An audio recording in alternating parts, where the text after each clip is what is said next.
Good morning, guys. Are you able to hear me?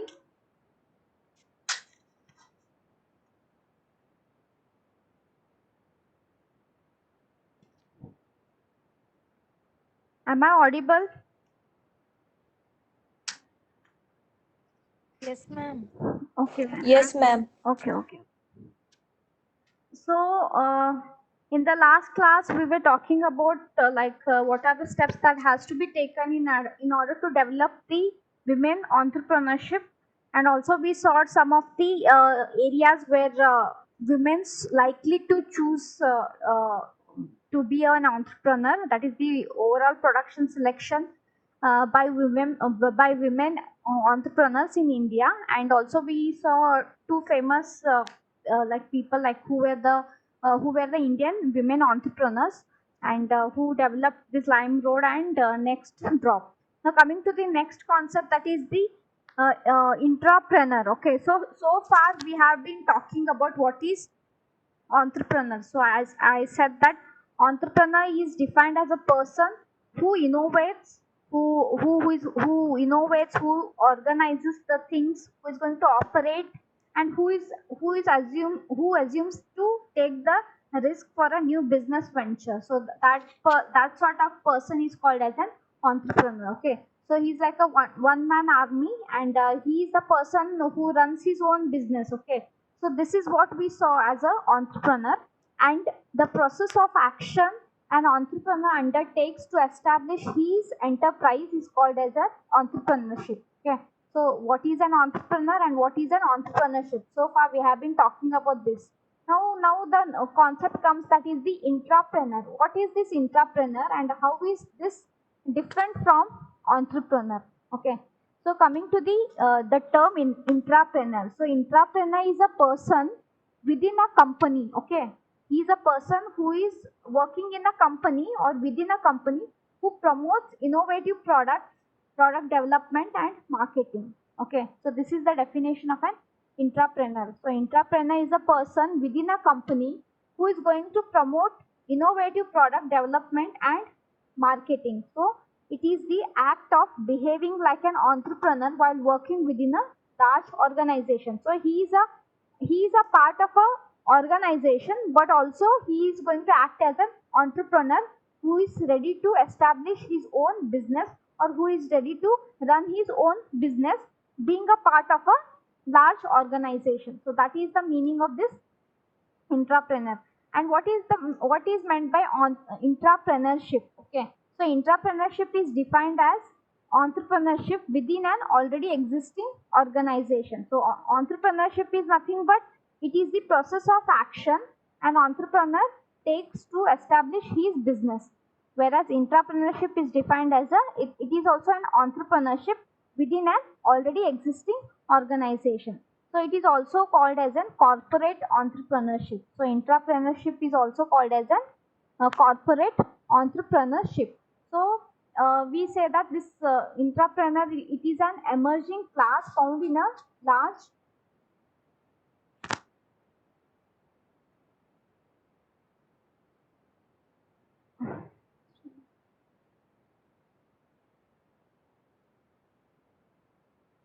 Okay. So this is an emerging class found in a large industrial organization who emerges from the from within the confined large industrial organization. So what it means that it is we are being a part of the large organization, and we are starting up our own business. That is nothing but an entrepreneur. So entrepreneur is a person who is working in a company or who is a part of the large organization, but also he is ready to run his own business or a enterprise.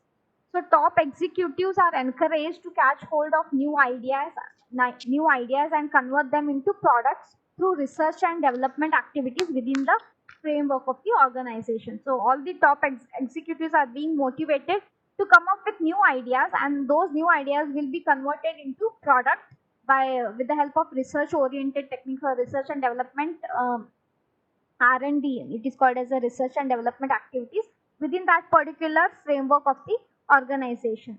Okay, and it is dependent. Okay, these entrepreneurs are dependent and does not bear risk in business and they does not raise funds and operates from the outside. So this is what these are some of the key points which makes different from the entrepreneur. So we will be studying, we will be seeing what are the differences between the intrapreneur and entrepreneur. Okay, and some of the difference they have given, that is intrapreneur is dependent. Okay, it is dependent on the owner. Okay, but entrepreneur is not like that. Like you are your own boss. Since you are setting up your business, you are no more dependent on anybody. And these entrepreneurs, they are not ready to take any kind of risk in the business, and they are not going to raise any kind of funds or money with respect to the running of business, and they are going to operate from the inside. So these are some of the differences, like these are some of the key points when I talk about the intrapreneurs. Then comes like what are the characteristics of an entrepreneur. Okay, so what all qualities an entrepreneur sorry an intrapreneur should possess. First one is the creating new venture. Creating new venture is nothing but giving birth to new business within the existing organization. That is nothing but creating new venture. So giving birth to the new business within the existing organization. Then second characteristics is innovate products and services. Means some innovation should be there in the marketing of the products and the services. That is nothing but innovate products and services. Then comes the third characteristics is proactive. So what is meant by proactive? So these intrapreneurs, they attempt to lead rather than follow the competitors through their proactiveness. Okay, so what it means that they always believe in leading the team rather than following the competitors. So that is the meaning of proactive. And then the fourth characteristic stick is risk taking. Okay, as I said that entrepreneurs, they don't have that attitude of taking the risk. Okay, so these entrepreneurs have a uh, so they does not bear any kind of risk in any kind of investment decisions and strategic actions. Okay, so they don't come up with the attitude of taking any kind of risks. Then comes the renewal of ideas. Okay, renewal of ideas in the sense an entrepreneur is expected to transform the organization through renewal of key ideas on which they are built. So, so as I said, that innovation plays a very important role, and a renewal of ideas or coming up with some new ideas, and that has to be implemented in the organization in order to reach that profitability in the organization. That is nothing but a renewal of ideas, or making some changes in your existing ideas is nothing but renewal of ideas. And these are some of the key characteristics of a entrepreneur. The first one is creating new venture. Second one is innovate products and services. Third one is a proactive. Fourth is the risk taking characteristics, and fifth one is the renewal of ideas or renewal of organization. Okay, now coming to the yeah, this is what I was talking about. That is the differences between the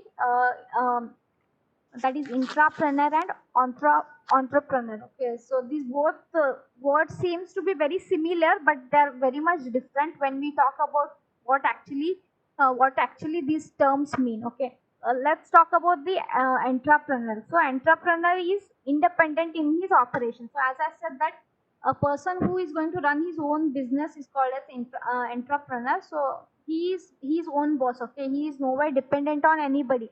So that's the reason we say that he is independent in his operations. Whereas contradictory to this key point, the next point is next difference. That is the difference which makes intrapreneur differently. That is, he is dependent on the entrepreneurs. Okay, intrapreneurs are dependent on the entrepreneurs. That is the owner. Means they are dependent on the owner. Okay, they cannot take up their own decisions. They have to consult their owners and for each and every step. So we say that intrapreneurs are dependent on the owners. Okay, which are entrepreneurs, but it is not so in the entrepreneur. They are their own boss, and he is no more dependent on anybody. Coming to the second difference, that is entrepreneurs himself raises funds required for the organization. So So he himself is going to generate some kind of funds which are required for his business, for his enterprise. But it is not so in the intrapreneur. So he does not raise funds for the organization. Okay.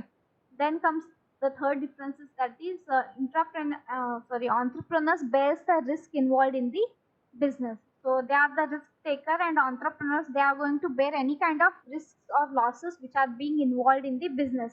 But in intrapreneur, he does not fully bear the risk involved in the organization. So he is not in charge of taking any kind of risk pertaining to the organization or a business. Okay. But entrepreneurs, they take a they have got a attitude of taking the risk involved in the organization. Coming to the next difference, that is an entrepreneur operates from outside. So these entrepreneurs, they are going to run their business from the outside, whereas intrapreneurs, they are going to operate their business from inside. Means being a part of a large organization only, they are going to run their own business. Okay. And coming to the next point, that is the entrepreneurs convert the ideas into viable opportunities. So entrepreneurs are the people who have come up with some innovative ideas and try to convert it into feasible opportunities. Okay. Whereas entrepreneurs takes the responsibility of creating innovation. So these are the people who takes the responsibility of creating some innovation ideas, some innovation marketing strategies and all. Okay. Coming to the next differences, that is entrepreneurs takes the profit of the business. So they entrepreneurs take the benefit or the profit of the business, whereas intrapreneurs, he is provided with the variety of prerequisite for his innovation. So since intrapreneur is dependent on his owner, so he cannot enjoy his profit of business. Okay. So he will be having some set of prerequisite which has to be taken into account. Okay. So these are some of the key differences that differences between the entrepreneur and intrapreneur. Uh, so entrepreneurs, they are dependent on that, they are independent, whereas intrapreneurs, they are dependent on the owner. Okay. And these are entrepreneurs, they raise the funds or the money required for the organization by themselves, but it is not so in the intrapreneur. Means they does not raise the funds for the organization. Then these entrepreneurs, they are ready to bear any kind of risks, but intrapreneurs, they do not bear any kind of risk taking the attitude. Okay. Then entrepreneurs operate from outside, and intrapreneurs, they operate from the inside. Okay. Then entrepreneurs convert the ideas into opportunities, whereas intrapreneurs, they take the responsibility of creating some innovation techniques and ideas.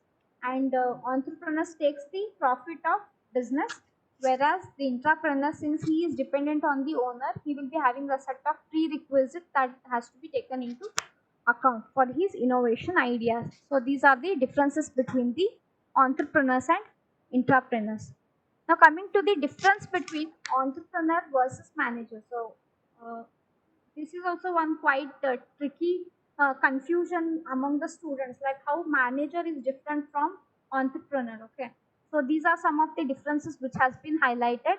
The first difference is this the main motive of an entrepreneur is to start a venture for his personal gratification. Okay.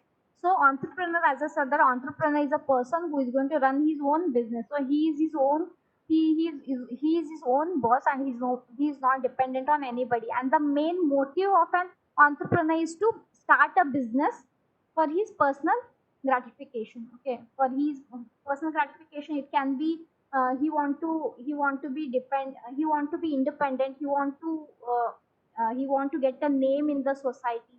So that is nothing but personal gratification. The main motive of an entrepreneur is to start a business on his own. Whereas coming to the manager. Okay. The main motive of a manager is to render services in an enterprise already set by someone else. So manager, as the name suggests, he is a person who manages the things. Okay. So the main motive of a manager is to give services for the people uh, in the organization, which has been already set by someone else. Okay. Which are already started by someone else. Manager, he's going to just render the services to the customers. That is one difference between the entrepreneur and a manager. And so entrepreneur is the owner, okay, because he is his own boss. So he is the person who is going to start his business. So we call that he is a owner. Whereas manager is someone who is going to manage the things which are already started by someone else. Okay, so then you're working under someone. So that is nothing but a servant. So manager, he acts like a servant, whereas entrepreneur, he acts like an owner. Then entrepreneur assumes risk and uncertainty. So he is going to assume the risk and uncertainty, whereas manager, he does not bear any risk involved in the enterprise. So he's just like an intrapreneur. So in intrapreneur also, he is dependent on the owner and he is not ready to take any kind of risk. Same way, manager does not bear any risk involved in the business. Then comes the next difference, that is the profits, which are highly uncertain and not fixed. Okay. Here in entrepreneur, here the owner, he's going to get the profit, which are not highly uncertain and not fixed, because the profits can vary from year to year, and from product to product, it will differ. Okay, that's the reason we say that it is highly uncertain. Uncertain is nothing but we don't know, we cannot predict, and it is not fixed. So the profit is highly uncertain and it is not fixed. Whereas manager, salary which is certain and fixed, because the salary of a manager will be fixed by the higher authority, and definitely he is going to get that much amount of salary to that particular month, and to that particular year. Okay. Whereas entrepreneurs, they cannot give assurance that this much profit they are going to get for this month and for this year. Okay. So it's highly uncertain and not fixed. And the next difference is entrepreneur himself thinks over what and how to produce goods to meet the changing needs of the customers. Hence, he acts as an innovator and a change agent. So, as I said, that a good entrepreneur is someone who is going to think out of the box and who is going to come up with some good innovation ideas, like how to sell his products in the market, and how he can be a competitor for rest of the business fields. So we say that he is the one who is going to he's going to think on what and how to produce the goods, so that it can satisfy the changing needs of the customers. So we say that he acts as an innovator or a change agent. Whereas manager is going to simply execute the plans prepared by the entrepreneur. Okay. So he is not going to put his mind in this. Okay, he is going to just simply, he is going to execute, or he is going to implement the plans which are made by the entrepreneurs. Okay, so that's the reason we say that he acts as a servant, okay, who is working under entrepreneur. Then coming to the next difference, that is an entrepreneur needs to possess qualities and qualifications like high achievement motive, originality in thinking, foresight, risk bearing capability, etc. Okay, so these are some of the qualities which a entrepreneur should have. Okay, so which are those qualities? Like it's like a high achievement motive, and originality in thinking means like coming up with some innovation thinking ideas. Then foresight, then risk bearing ability, and etc. Whereas manager needs to possess distinct qualification in terms of sound knowledge in management theory and practice. So as I said, that a manager is someone who is going to manage the things, and he is the person who is going to give services to his customers. So the knowledge related to how to manage and how to give the services, how to render the services on, in that particular field, a manager should possess the knowledge. If he has got that knowledge in that particular field, then he is fit to be a manager. That is a management theory and practice, like how we have to manage the things, how we have to give the services to the customers so that they feel satisfied. Okay, so these are some of the key differences between the entrepreneur and a manager. There may be some other differences also, but these are the most importantly and most differently you can difference between the entrepreneur and the manager. Okay, so I hope I'm clear with the differences between entrepreneur and intrapreneur. And second one difference is that is entrepreneur and manager. Okay, I hope you're clear with the all the three terms. Manager is something different, entrepreneur is something different, and intrapreneur is something different. Okay. Now coming to the next concept, and which is the most important topic. Okay, the stages in entrepreneurial process.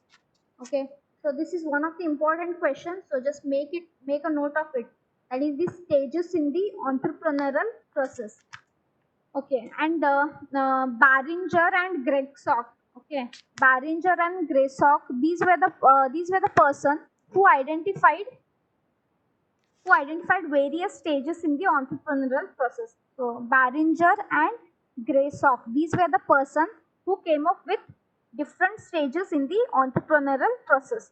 In that, there are totally five steps. Okay, five stages in the entrepreneurial process. The first one is the genesis of a business idea. Second one is conduct preliminary feasibility. Third one is a detailed feasibility analysis. And fourth one is writing a business plan, and fifth one is launching the venture. Okay, the first one is a genesis of a business idea. Second one is conduct preliminary feasibility. Third one is the detailed feasibility analysis. So in this detailed feasibility analysis, again we have four types, that is the product or a service feasibility, industry or market feasibility, organizational feasibility, and financial feasibility. Okay, these all 4 points come under the detailed feasibility study. Next, fourth step is writing a business plan, and third one is, and the fifth one is launching the venture. So let's see what the first step says, that is the genesis of a business idea. Okay, so this would be the first step in the entrepreneurial process. So it requires critical thinking to select the most possible business idea from the available option. Okay, and it not only includes critical analysis of merits, demerits of innovative products or services created by entrepreneur, but it also includes the study of market potential, market finance, human resources, operational issues related to the business idea. So this genesis of a business idea it would be the first step in the entrepreneurial process, and it says that it requires a critical thinking in order to select most possible business idea from the available options. So you should always choose such a particular field where there will be less competition and more profit can be achieved. So that is nothing but a possible business, that is a viable business idea, most possible business idea from the available options. So you will be having plenty of options, but you should think critically in such a way that you will be having a less competitors, and you will be having enough resources in that particular field, and you can get much profit in that particular field. You should choose such a business idea, that is nothing but a genesis of a business idea. Coming to the second point, that is the conduct preliminary feasibility. So this would be the second stage in the entrepreneurial process, that is the conduct preliminary feasibility. So what is meant by this?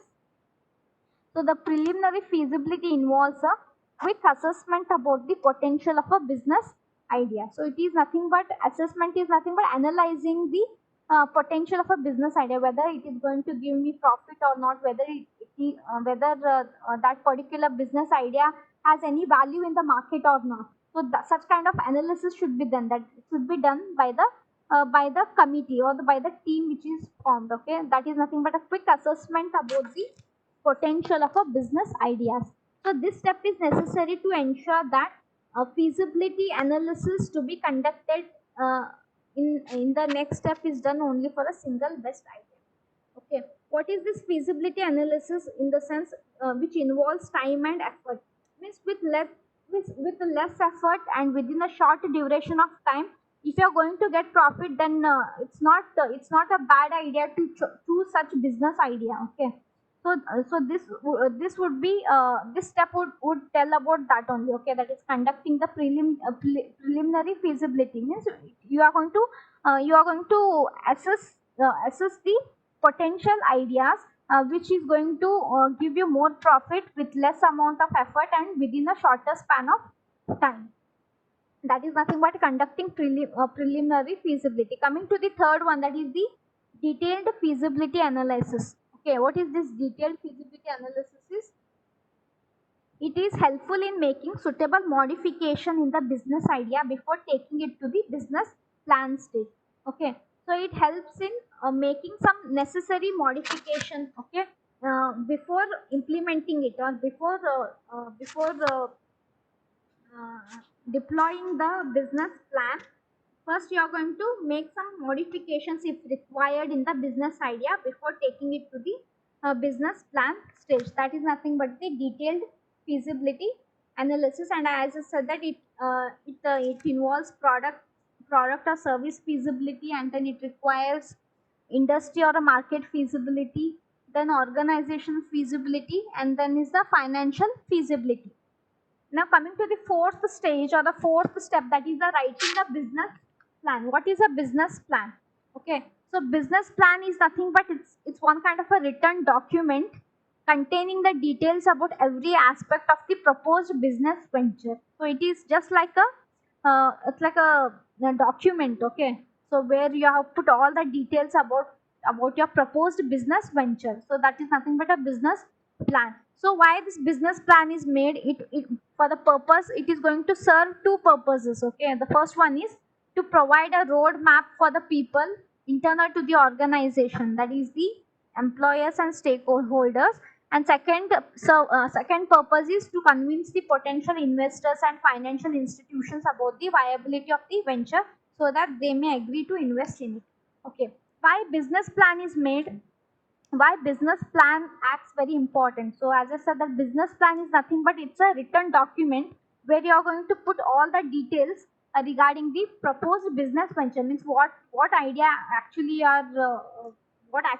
you are doing in your business, how much is the profit, and what all resources you require. All those some kind of steps will be written. So that is nothing but a written document, that is a business plan. So why this business plan is important? Because it is going to provide a roadmap for the people internal to the organization. So what is a roadmap? So it is going to give some way. Okay, just like your Google. So it is going to tell you which path to take, and how far the path is.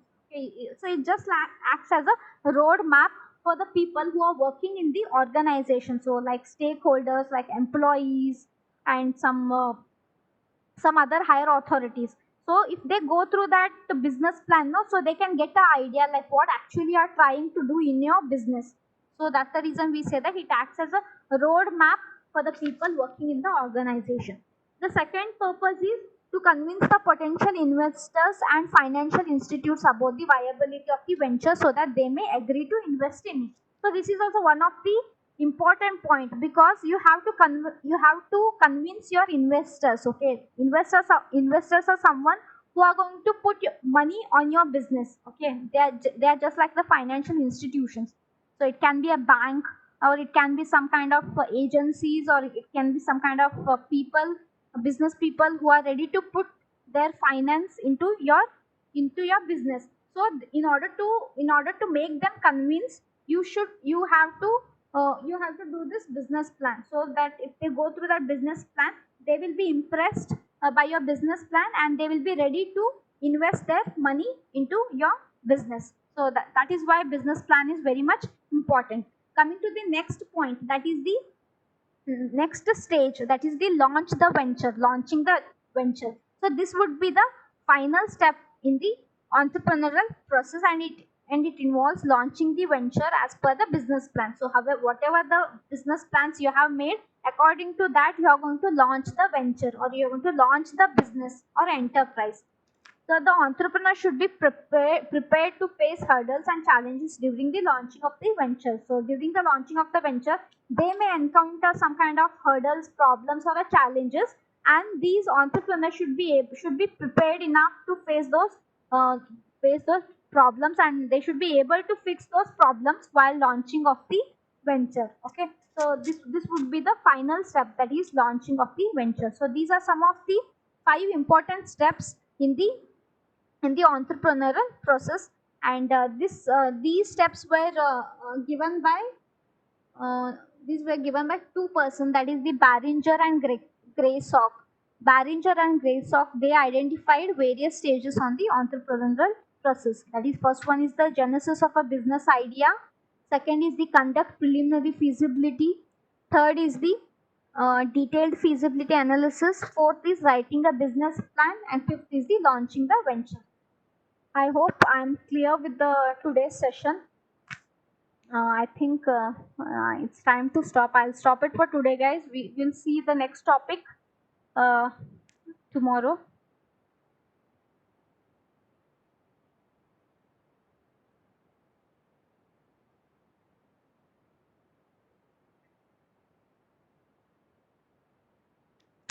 Just a minute, guys. Don't exit the meeting. I'll just take the attendance.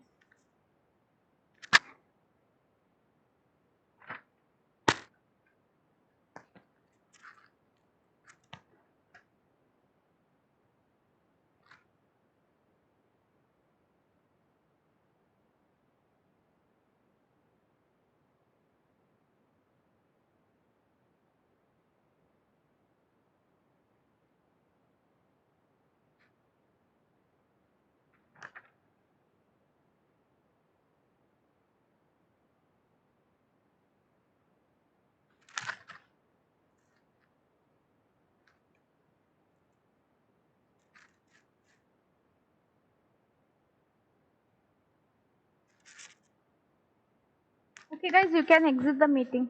Thank you. See you tomorrow.